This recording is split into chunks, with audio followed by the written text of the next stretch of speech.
शायद भगवान ने मोहन की ईमानदारी और लोगों की मदद करने की वजह से इस मुकाम पर लाकर खड़ा किया था। नहीं तो मोहन को भी आदमखोरों का निवाला बनते देर नहीं लगती। भगवान ने उसकी बहुत मदद की थी और सच्चे लोगों की मदद भगवान ज़रूर करता है। और जो लोग दूसरों की मदद करते हैं, भगवान उन लोगों को कभी रुस्वा नहीं करता। ये एक ऐसी आप बीती कहानी है जिसे सुनकर आप लोगों के रोंगटे खड़े हो जाएंगे। ये घटना अपने समय पर बहुत ही हाईलाइट हुआ था, लेकिन जिस इंसान की ये आपबीती कहानी है, उस इंसान को गुप्त रखा गया था, क्योंकि उसके जान को खतरा हो सकती थी। और ये बात अपने देश की ही नहीं थी, ये बात बाहर के देशों से भी जुड़ी हुई थी। तो इस इंसान के नाम को और पहचान को भी छुपाया गया था। चलिए शुरू करते हैं मोहन की आपबीती कहानी। उसे वहाँ खड़े कोई 3 घंटे हो गए थे, लेकिन किसी ने भी उसकी रेहड़ी की तरफ अपनी नज़र नहीं की थी। वह बहुत अफसोस से और हैरानी से आने जाने वालों का चेहरा देख रहा था कि शायद कोई भूखा प्यासा इधर मेरी रेहड़ी की तरफ आ जाए। लेकिन लोग उससे कुछ कदम की दूरी पर मौजूद शीशे वाली दुकान की तरफ बढ़ रहे थे। उस दुकान पर लोगों की इतनी भीड़ थी कि पाँव रखने की भी जगह नहीं मिल रही थी। वह बहुत ज़्यादा दुखी दिल से अपनी इतनी मेहनत से बनाए गए समोसों को देख रहा था। दीपा ने आज भी सुबह उठकर सारा सामान जल्दी जल्दी तैयार कर दिया था। आगे वह अपने बाप की किस्मत नहीं बदल सकती थी। एक बच्चा जिसने अपना जिस्म ढकने के लिए एक फटा हुआ शर्ट पहन रखा था, उसकी हालत बहुत बुरी थी। वह भूख से तड़प रहा था। वह मोहनलाल की रेहड़ी के पास आकर खड़ा हो गया। मोहनलाल ने तरसती हुई आंखों से उसे देखा और एक समोसा उठाकर दे दिया। वे बच्चा समोसा देखकर बहुत खुश हो रहा था और जल्दी जल्दी खाने लगा। जिस तरह वह समोसा खा रहा था, मोहनलाल ने अंदाज़ा लगा लिया कि वो बहुत देर से भूखा है। उसने समोसा ख़त्म करके दोबारा मोहनलाल की तरफ देखा तो मोहनलाल ने एक और समोसा उसकी तरफ बढ़ा दिया। अब तो बच्चा पहले से और ज़्यादा खुश हो गया था कि एक और समोसा लेकर एक तरफ चल दिया। मोहन की नज़रें उसके पीछे पीछे रही। काफ़ी दूर जाकर मोहन ने देखा, फुटपाथ पर एक मजबूर औरत बैठी थी। उस बच्चे ने समोसा उसकी तरफ बढ़ा दिया। वह दोबारा मोहन की तरफ आने लगा। उसके पास पहुंचकर बोला कि अगर पानी मिल जाए तो मोहन जो पानी की बोतल अपने साथ लाता था वह उसकी तरफ बढ़ा दी। उस बच्चे ने पानी पी लिया और उस औरत की तरफ इशारा किया कि वह उसे भी पानी पिलाना चाहता है। मैं उस बात पर गर्दन हिलाकर दे दिया कि हाँ दे दो। तो वह खुशी खुशी पानी की बोतल लिए उस औरत की तरफ बढ़ गया। तो उस औरत ने जल्दी से पानी की बोतल लेकर पानी पिया। यूँ मालूम होता था जैसे वह सदियों की प्यासी थी। मोहन ने भगवान का धन्यवाद किया था। भगवान ने उसे हजारों से बेहतर बनाया है। अगर कारोबार नहीं चल रहा तो उसमें भी भगवान की ही कोई मर्जी छुपी हुई होगी। चलो एक दिन तो चल ही जाएगा। वह लड़का पानी की बोतल वापस करने आया तो मोहन से रहा नहीं गया। उसने उससे पूछ लिया कि वह कौन है और वह औरत कौन है। तो वह लड़का उदासी से बोला कि उसके माँ बाप का एक एक्सीडेंट हुआ था, जिससे उसके बाप की मौके पर ही जान चली गई थी और माँ की दोनों टांगें कट गई। दादा दादी का भी देहांत हो चुका था। उसके चाचा ने उन दोनों माँ बेटे को घर से निकाल दिया तो माँ मुझे लेकर अपने भाई के घर गई। लेकिन किस्मत ने वहाँ भी साथ नहीं दिया और वहाँ मेरे मामा मामी ने भी हमें स्वीकार नहीं किया। उनका कहना था हमारे घर में एक ही आदमी कमाने वाला है, हम दोनों का वह खर्चा नहीं उठा सकते। अब ये हालत है कि कई कई दिन भूखे रहते हैं। कुछ समझ नहीं आती कि क्या करें और कहाँ जाएं। उसकी बातें और दुख दर्द सुनकर मोहन का दिल कट सा गया। वह अपनी आंखों से आंसू साफ करते हुए उसके पास ज़मीन पर बैठ गया और उसके नन्हे से चेहरे की तरफ देखने लगा। उसे भी तो भगवान ने इतने सालों से बेटा नहीं दिया था। सिर्फ कुछ ही मिनट लगे थे उसे फैसला करने में। वह सब कुछ वहीं छोड़कर उस लड़के का हाथ पकड़कर उसी माँ के पास चला गया। उसकी माँ ने पहले बेटे की तरफ देखा और फिर मोहन के तरफ, जो तरसती निगाहों से उसकी तरफ देख रहा था। मोहन ने उसकी तरफ देखते हुए कहा कि मेरा नाम मोहन है और मैं समोसा की रेहड़ी लगाता हूँ।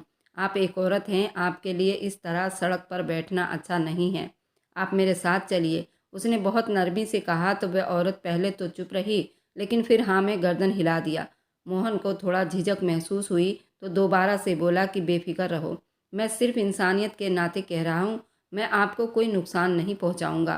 तो वह औरत अपने बेटे की तरफ देखने लगी, जिसके चेहरे पर घर का नाम सुनकर ही खुशी चमकने लगी थी। उस औरत ने बेटे की खुशी देखते हुए हामी भर दी और राजी होकर अपना गर्दन हिला दिया। तो बेटे ने खुशी से माँ के दोनों हाथ पकड़कर उसे उठाने में मदद की थी और उसकी बैसाखियाँ उसके हाथ में पकड़ाते हुए मोहन अपनी रेडी की तरफ चला गया और वहाँ से अपना सारा सामान समेटने लगा। कुछ देर में वे दोनों माँ बेटा उसकी रेडी तक पहुँच गए। तो उसने रेडी एक दुकान में खड़ी की और अपना सामान उस दुकान वाले को आधी कीमत पर दे दिया। रोज का यही मामला था और उस शाम को आधी कीमत पर अपना सारा सामान उस मिठाई वाले को दे देता। हर दिन उसका दिल दुख जाता था, लेकिन वह अब इन बातों को ज़्यादा नहीं सोचता था। उसे लगता था कि शायद उसकी किस्मत ही ऐसी है। आज भी ऐसा ही हुआ। वह दोनों को साथ लेकर जाने का सोच चुका था, लेकिन उसे ये भी मालूम था कि पहले ही हम तीनों बाप बेटी की ज़िंदगी कितनी मुश्किल से चल रही थी। अब इन दोनों का पेट कैसे पालेगा। लेकिन उसने अपनी सारी समस्या भगवान के ऊपर डाल दी कि मेरा भगवान है, कोई तो रास्ता हमें दिखाएगा। वे वापस आया तो वे दोनों माँ बेटा उसके इंतजार में खड़े थे। उसको न जाने क्यों उस औरत पर तरस आया कि वह कितने मुश्किल से चल रही थी। उसने अपना जुगाड़ू मोटरसाइकिल, जिस पर अपना समोसे और रेड़ी का सामान ढोता था, उस जुगाड़ू मोटरसाइकिल को पहले स्टार्ट किया, फिर दोनों के तरफ इशारा किया कि उस पर बैठ जाएं। लेकिन उस औरत ने उसकी जुगाड़ू मोटरसाइकिल को देखते ही ऊपर बैठने से मना कर दिया। जब मोहन हैरान हुआ कि अब उस औरत को ऐसी क्या समस्या हो गई, तो उस लड़के ने उसके पास जाकर बताया कि मेरी माँ एक्सीडेंट के बाद मोटरसाइकिल पर बैठने से बहुत डरती है और उस पर सवार भी नहीं होती। तो मोहन ने मोटरसाइकिल से उतरकर उस औरत को तसल्ली दी और नरम शब्दों में उस औरत से बात करता हुआ बोला, अरे देवी जी, हर बार ज़रूरी नहीं कोई हादसा ही हो, आप मुझ पर भरोसा रखो, कुछ नहीं होगा, बाकी भगवान जो करेंगे वह अच्छा ही होगा। उस औरत से बहुत नरमी से बात कर रहा था। तो वह औरत अपने आंसू साफ करने लगी और अपने पति की बात करते हुए बोली, साहब जी, उन्हें भी मालूम नहीं था कि वे आखिरी बार अपनी मोटरसाइकिल की सवारी करेंगे। मुझे भी मालूम नहीं था कि मैं आखिरी बार अपने पैरों पर चलकर बैठूंगी। अब मुझे बहुत डर लगता है। अब मेरे लिए उस पर बैठना बहुत मुश्किल है। तो मोहन उसकी दुखी दिल को देखकर बहुत दुखी हुआ था। उसे तसल्ली देने के लिए कोई शब्द नहीं मिल रहे थे कि वह ऐसा क्या कहे जो वह औरत ज़्यादा दुखी ना हो। कुछ देर बाद वह औरत दोबारा बोली, साहब जी, माफ़ी चाहती हूँ, मैंने आपको परेशान किया, लेकिन मुझे बहुत डर लगता है। मेरे लिए इस पर बैठना मेरे सारे गम को ताज़ा कर देता है। तो मोहन भी शर्मिंदा होकर बोला, लेकिन मेरा घर तो बहुत दूर है, वहाँ तक पैदल जाना एक आम बंदे के लिए बहुत मुश्किल और आपके लिए तो ज़्यादा मुश्किल हो जाएगा। वह रुक रुक कर अपनी बात समझाता हुआ बोला।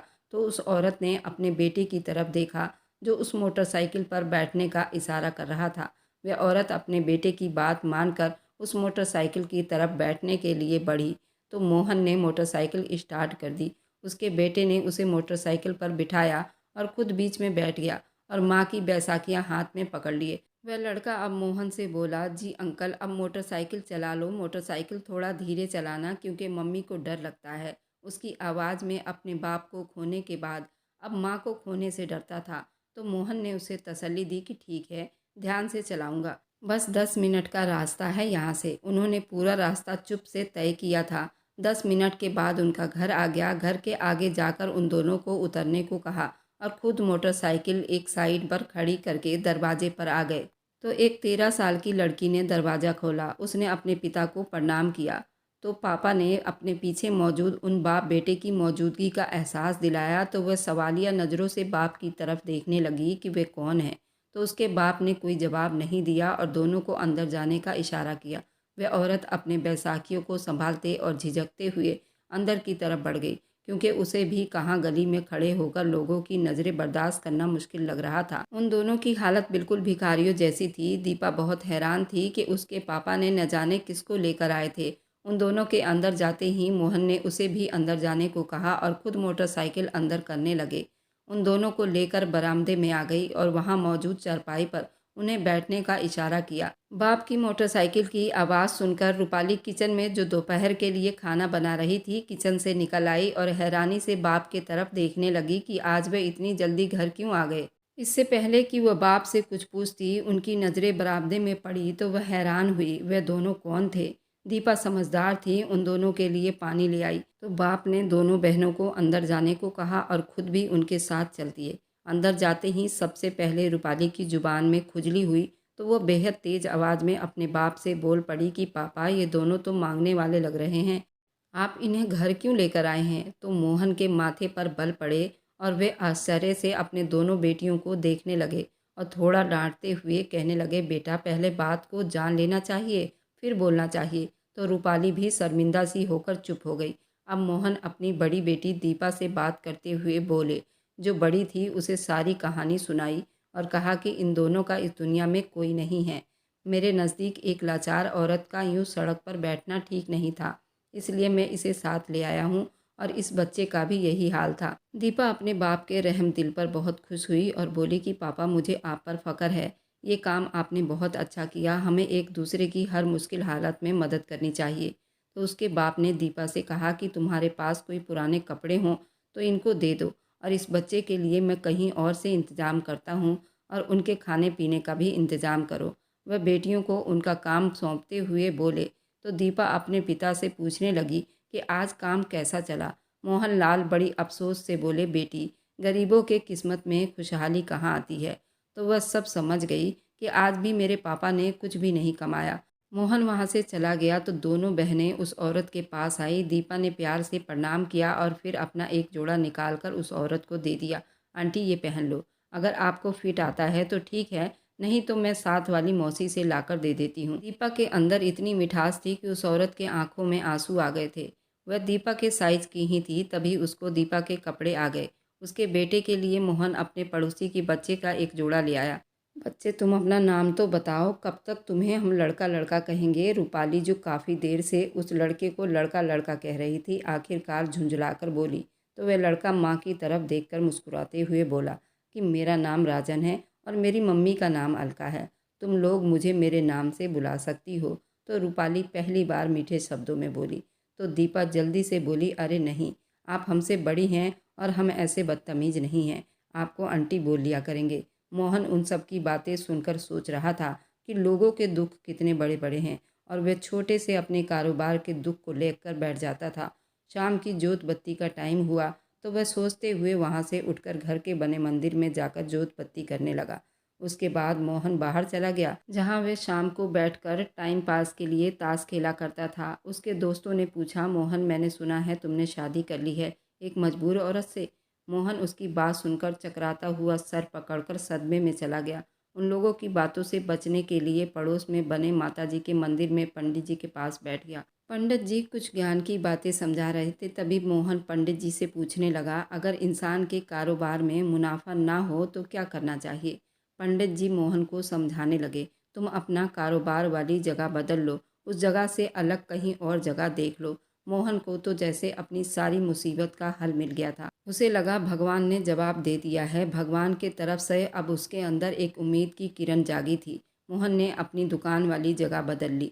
वह घर वापस आया और जल्दी से नाश्ता किए बगैर दीपा ने जो सामान तैयार किए थे उन्हें उठाकर मोटरसाइकिल स्टार्ट करके उस जगह की तरफ चल पड़े जहां पर समोसे की कोई और दुकान ना हो। मोहन को ऐसी जगह भी नज़र आ गई जहां पर स्कूल भी था। मोहन अपनी अकल पर अफसोस कर रहा था कि उसने पहले ऐसा क्यों नहीं सोचा, उसे पहले ये ख्याल क्यों नहीं आया। अब वह अपनी मोटरसाइकिल लेकर उस जगह पहुंचा जहां उसने रेहड़ी खड़ी की थी और रेहड़ी को मोटरसाइकिल से बांधकर उसी जगह ले गया।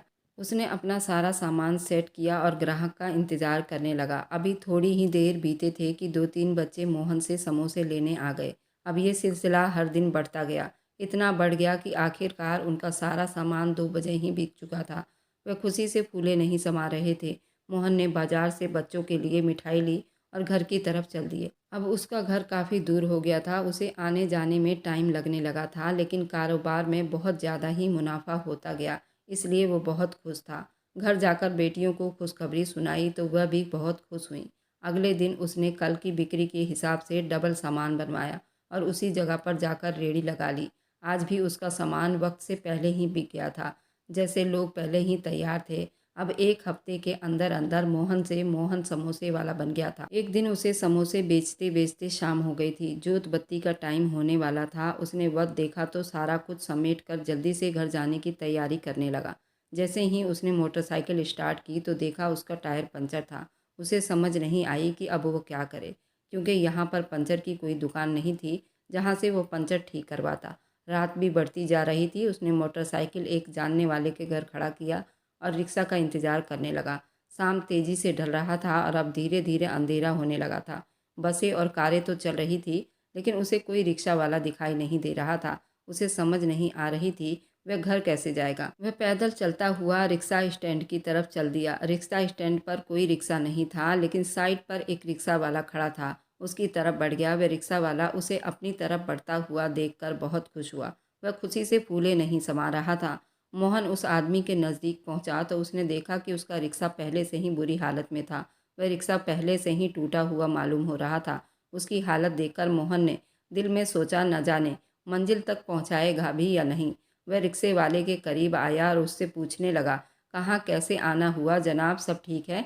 मोहन ने अपनी सारी कहानी बताई और कहा, उसे घर जाना है तो वह क्या उसे छोड़ देगा? अगर उसका रिक्शा पहुंचा सकता है तो वह आदमी जख्मी मुस्कुराहट से इस बात में गर्दन हिला दिया। वह अंधेरा देखकर जल्दी से रिक्शे में बैठ गया और उसे भी बैठने को कहा। उस आदमी ने अपना रिक्शा स्टार्ट किया तो वह फटाफट स्टार्ट हुआ। वह उसे लेकर उसकी मंजिल की तरफ चल पड़ा। रास्ते में एक घना घोर जंगल आता था। मोहन का घर शहर से हटकर था। पहले तो उसे उन जंगलों की झाड़ियों को पार करके दूसरे रास्ते पर जाना था। उसके दादा ने उसे बताया था, ये झाड़ियाँ कोई मामूली झाड़ियाँ नहीं हैं। यहाँ से जो आता है वो मुश्किल से ही वापस जाता है। लेकिन उसे ये सारी बातें मजाक लगती थी। वह सोचता था कि ये जिन भूत कुछ नहीं होते, ये सब इंसानों की बनाई हुई बातें हैं। वह चुपचाप अपनी मंजिल की तरफ बढ़ता रहता। वे दोनों उन झाड़ियों के पास से गुजर रहे थे। रात में हर जगह अंधेरा छाया हुआ था। वे फिक्र में होते हुए अपने घर जाने की पूरी कोशिश कर रहे थे कि वह मंजिल पर पहुंच जाए। वह जल्द से जल्द पहुंचना चाहते थे। वह उन झाड़ियों के पास से गुजर रहे थे। हर तरफ चुप्पी और सन्नाटे छाए हुए थे। जैसे ही वो उन झाड़ियों के बीचों बीच पहुंचे तो रिक्शा एकदम से बंद हो गया। रिक्शा वाला हैरान रह गया कि अभी तक तो ठीक ठाक ही चल रहा था, अचानक से ऐसा क्या हो गया। वह जल्दी से रिक्शा से नीचे उतरा और उसमें खराबी देखने लगा। उसके पास रोशनी नहीं थी। उसने अपनी जेब से अपना छोटा सा मोबाइल निकाला और उसकी थोड़ी सी रोशनी जलाकर देखा, लेकिन उसके टायर बिल्कुल ठीक थे। वह हैरान हुआ कि सब ठीक है तो फिर खराबी कहाँ पर है। उसने दोबारा रिक्शा चलाने की कोशिश की, लेकिन वह ना चला। क्या हुआ? मोहन ने भी उसे चुप परेशान खड़े देखकर पूछा। न जाने रिक्शे में तो ऐसा कुछ नज़र नहीं आ रहा, फिर पता नहीं ये चल क्यों नहीं रहा। तुम अपनी रिक्शा की मरम्मत करवा लो।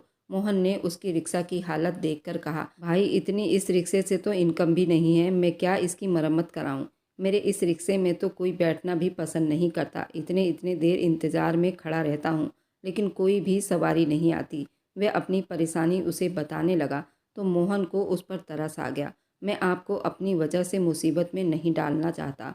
मुझे भी बहुत दुख हो रहा है, लेकिन मैं मजबूर हूँ। वह आदमी दुख से बोला। वह दोनों अपनी अपनी बातों में मगन थे, इस बात से बेखबर कि वहाँ पर खड़े हुए रिक्शे वाले ने एक बार फिर रिक्शे में बैठकर उसे चलाने की कोशिश की और इस बार उनके किस्मत ने साथ दिया और रिक्शा स्टार्ट हो गया। लेकिन तभी झाड़ियों में से सरसराहट हुई और उन्हें लगा वहाँ से कोई निकल रहा है। वह हैरान हुए कि रात के इस पहर वहाँ कौन हो सकता है, लेकिन उस वक्त उन्होंने इस बात पर गौर करने के बजाय अपने रिक्शे को तेज़ रफ्तारी से भगाया और अपनी मंजिल की तरफ जाने लगे और पीछे मुड़कर भी नहीं देखा। यूं ही दिन गुजरते गए। अब मोहन की बाइक बिल्कुल ख़राब हो चुकी थी। अब वह अपने दुकान पर रोज़ किराए के रिक्शे से जाता। उसने अब एक किराए की दुकान भी ले ली थी और रोज़ सामान बनाकर वहाँ ले जाता। लेकिन ज़्यादा सामान होने की वजह से उसे कोई रिक्शा भी नहीं मिलता, जिसकी वजह से वह अब परेशान रहने लगा था। फिर उसने एक नया रिक्शा खरीद लिया था, जिस पर वह रोज़ आते हुए सामान लेकर जाता और बेचता और उसके घर का खर्चा यूं ही चलने लगा। अब मोहन को अपनी दोनों बेटियों को ब्याहने की चिंता लगी थी। भगवान ने उसकी सुनी और उसका कारोबार बढ़ने लगा। लेकिन कुछ दिन ये सिलसिला चला, फिर से उसके कारोबार में कमी आने लगी और फिर से वह बहुत परेशान रहने लगा। अब उसकी कोशिश होती थी कि वह रिक्शे पर सवारी वाला काम भी शुरू कर दे। शाम के 5 बजे थे। अभी वह रिक्शा स्टॉप पर खड़ा करके अपने रिक्शा में बैठा ही था कि 3 लड़कियां उसके रिक्शे की तरफ आने लगी।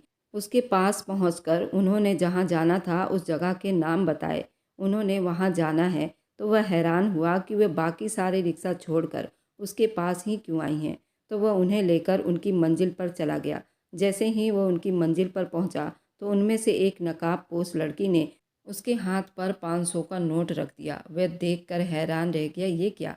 उसने 500 के नोट की वजह पूछी तो उस नकाबपोश लड़की ने कहा कि उनके पास इसके अलावा और कोई पैसे नहीं है। उनकी आवाज़ बहुत खूबसूरत थी। उसे यूँ मालूम हुआ जैसे कि उसकी आवाज़ में कोई शहद घुला हुआ है। कि वह कुछ पलों के लिए खो गया। उसने बहुत कहा कि वह कहीं से चेंज करवाकर बाकी पैसे वापस करेगा, लेकिन वह रुकी नहीं और पैसे उसके हाथ में पकड़ाकर चली गई। वह इस अचानक मेहरबानी पर हैरान था। उसने आसमान की तरफ देखा और भगवान का धन्यवाद किया कि बैठे-बैठे भगवान ने उसकी किस तरह से मदद कर दी है। वह अब अपने घर जाने की तैयारी करने लगा, लेकिन कोई भी यात्री उसे नहीं मिला। बादलों ने पूरे आसमान को अपने लपेटे में ले लिया था। काली घटा छा रही थी, लग रहा था जल्दी बारिश हो जाएगी। वह जैसे जैसे आगे बढ़ रहा था, बारिश तेज होती जा रही थी। जैसे ही वह उन झाड़ियों के पास पहुंचा तो उसके रिक्शे में प्रॉब्लम आने लगी। अभी तो उसने नया रिक्शा लिया था, उसका रिक्शा बंद हो गया था। आज वह अकेला था। वह बहुत परेशान हुआ कि अब क्या करे। उसने मोबाइल का टॉर्च जलाकर देखा तो उसे रिक्शे में कोई भी खराबी ही नज़र नहीं आई। उसने बहुत कोशिश की, लेकिन उसे कोई खराबी नज़र नहीं आया। उसका रिक्शा नहीं चल रहा था और बारिश भी तेज़ होती जा रही थी। उसे समझ नहीं आया कि वह अब क्या करे। वह इसी कशमकश में खड़ा था कि उसे झाड़ियों के पास से थोड़ी सी रोशनी नजर आई। वह सोच कर रह गया कि शायद उधर कोई हो और उसकी मदद कर दे। वह रोशनी की तरफ जाने लगा। वह उस वक्त भूल चुका था कि रात के उस वक्त झाड़ियों में किसी को क्या काम हो सकता है। वह चुपचाप उस रोशनी की तरफ जाने लगा। जैसे ही वह रोशनी के पास पहुंचा, रोशनी आगे आगे जाने लगी और वह उस रोशनी के पीछे पीछे जाने लगा। अब ये भूल चुका था कि वह इस जंगल में क्यों जा रहा था। उसे ऐसा महसूस हो रहा था जैसे उसके साथ बहुत अच्छा होने वाला हो। वह ये सोच कर ज़्यादा आगे बढ़ गया। बारिश की वजह से उसके सारे कपड़े बिल्कुल गीले हो चुके थे। उसने एक स्वेटर पहन रखा था, वह भी बिल्कुल भीग चुका था। अब उसे ज़ोर की सर्दी महसूस होने लगी। वह काँप रहा था। वह आगे बढ़ने लगा, लेकिन जैसे ही वह झाड़ियों के पास पहुंचा, उसे एक दरवाज़ा नज़र आया। वह बहुत हैरान हुआ। उस तरह झाड़ियों के अंदर किसी का मकान कैसे हो सकता है। उसने दरवाज़ा खटखटाया तो अंदर से एक नकाबपोश औरत निकली।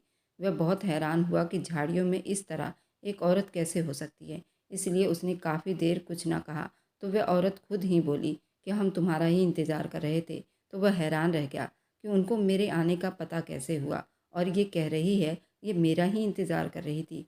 क्या मुझे जानती है? मैं बहुत कन्फ्यूज़ था। उनके पीछे चल दिया। मैं इस बात पर हैरान हो रहा था कि वह बाहर से एक कमरे जैसा मालूम पड़ रहा था, लेकिन जैसे ही मैं आगे आगे बढ़ रहा था, मुझे मालूम पड़ रहा था कि वह कोई बहुत ही खूबसूरत सा महल बना हुआ था। मैं हैरानी से इधर उधर देख रहा था कि क्या कोई महल इतना खूबसूरत भी हो सकता है। वह औरत मुझे कमरे में ले गई जहाँ 3 लड़कियाँ नकाब में बैठी हुई थी। ये देखकर मैं हैरान रह गया कि क्या ये वही लड़कियाँ थी जो उसे आज ही मिली थी। ऐसे कैसे हो सकता है? मैंने तो उन्हें किसी और जगह छोड़ा था और ये यहाँ पर। और ये कुछ देर पहले की ही तो बात थी। उसे कुछ गलत होता हुआ दिखाई दिया। उस पर डर इतना सवार हो गया कि वह किसी बुरी जगह फंस चुका है और ये कोई जीव वगैरह है। उसने अपना आँख बंद किया और अंधाधुंध पीछे की तरफ भागने लगा और भागता भागता उस जंगल से पार हुआ। अब वह बहुत परेशान हुआ। बस सोचने लगा आखिर मुझे ऐसा क्या हो गया था कि मैं उस जंगल में पहुंच गया और वह औरत कौन थी। और जब रोड के किनारे आया तो एक बाइक वाले से टकराते टकराते बचा। इस सब में उसको काफ़ी देर हो चुकी थी। वह बाइक वाला कोई और नहीं, पुलिस वाला था। उसने उसे कॉलर से पकड़ लिया। मोहन उस वक्त बेहद डरा हुआ था। वह बहुत घबरा रहा था। उसके मुंह से सही से आवाज़ नहीं निकल रही थी। पुलिस वाले ने उसको संभाला और कहा, आखिर तुम इतने डरे हुए क्यों हो और इस जंगल में इतने रात को क्या कर रहे थे?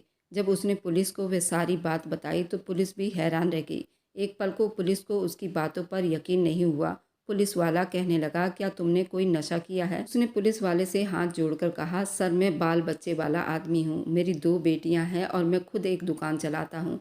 मैं आम इंसान हूँ। मुझे न जाने ऐसा क्या हुआ था कि मैं उन औरतों के चक्कर में आ गया था। अगर आपको यकीन नहीं आता तो आप खुद चलकर उस जंगल में देख लें। आखिर वे औरत कौन है? और इस जंगल में मकान ही नहीं, वहाँ तो एक महल जैसा घर भी है। मैं तो अपना जान बचाकर वहाँ से भागा हूँ।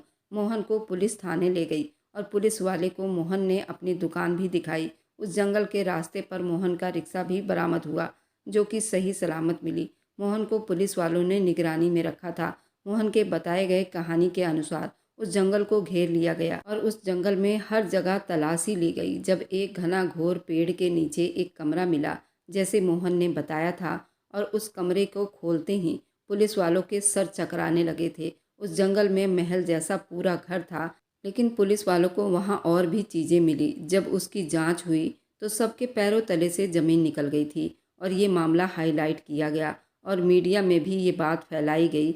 मोहन को पूरे 2 लाख का इनाम दिया गया। मोहन की तो जान बच गई थी, क्योंकि वे साउथ अफ्रीकन आदमखोर इंसान थे जो इंसानों के मांस को खाते थे। वहाँ पर मौके पर तो कोई नहीं पकड़ा गया था, लेकिन बाद में पुलिस ने कई आदमियों को हिरासत में लिया था। जब मोहन घर आया, अपनी बेटियों से गले लगकर रोने लगा। जब उसने सारी कहानी सुनाई तो उनके पैरों तले से ज़मीन निकल गई। दीपा और रूपाली तो अपने पिता को न जाने कितनी देर पकड़कर रोती रहीं और अलका और राजन भी रो रहे थे। अलका ने तो 2 दिनों से एक निवाला तक नहीं खाया था, बस भगवान से प्रार्थना करती रही, भगवान, मोहन जहाँ भी हो उसकी रक्षा करना। मोहन हमारे लिए भगवान है और भगवान ने सच में मोहन की रक्षा की थी। जब पुलिस ने जांच की तो ऐसे कितने रिक्शे वाले लापता थे। एक गुमशुदा ऑटो रिक्शा वाले की हड्डियों की जांच हुई तो पता चला वो पूरे 3 साल से गायब था। इन्हीं आदमखोरों ने उसको मारकर खा लिया था। पुलिस ने मोहन की बहुत सराहना की थी। दीपा, जो कि ग्रेजुएट थी, उसका रिश्ता उस पुलिस वाले ने अपने लिए मांग लिया था। इसी तरह मोहन ने अपनी बेटी दीपा की शादी उस पुलिस वाले से करवा दी। मोहन का परिवार भी खुशहाल रहने लगा था। इधर राजन का भी एडमिशन स्कूल में करा दिया गया था और राजन पढ़ने में बहुत तेज़ था। वह 10th क्लास में था। रूपाली कॉलेज में थी और अलका ने मोहन से शादी कर ली। दीपा और रूपाली के कहने पर वे दोनों अब खुश रहने लगे थे। मोहन का दुकान अब रेस्टोरेंट में बदल गया था। रूपाली और मोहन और अलका के कड़ी मेहनत की वजह से आज वह इस मुकाम पर खड़े थे। राजन ने इंजीनियरिंग कॉलेज में एडमिशन ले लिया था। उनका पूरा परिवार बहुत खुशहाल था। शायद भगवान ने मोहन की ईमानदारी और लोगों की मदद करने की वजह से इस मुकाम पर लाकर खड़ा किया था, नहीं तो मोहन को भी आदमखोर का निवाला बनते देर नहीं लगती। भगवान ने उसकी बहुत मदद की थी और सच्चे लोगों की मदद भगवान ज़रूर करता है। और जो लोग दूसरों की मदद करते हैं, भगवान उन लोगों को कभी रुसवा नहीं करता। कितने लोग मेरी बात से सहमत हैं, मुझे कमेंट में ज़रूर बताइएगा। मोहन ने अलका से शादी करके ठीक किया या गलत? अगर आपको आज की कहानी पसंद आई है तो वीडियो को ज़रूर लाइक कीजिएगा और अपने दोस्तों के साथ शेयर भी कीजिएगा। और हाँ, अगर आपने अभी तक मेरे चैनल को सब्सक्राइब नहीं किया है तो ज़रूर जाकर सब्सक्राइब कर लीजिए। मिलते हैं हम अपनी कल की एक और नई दिलचस्प कहानी के साथ। मुझ पर सदा अपना प्यार और स्नेह बनाए रखें। सभी को मेरा प्यार भरा नमस्कार दोस्तों।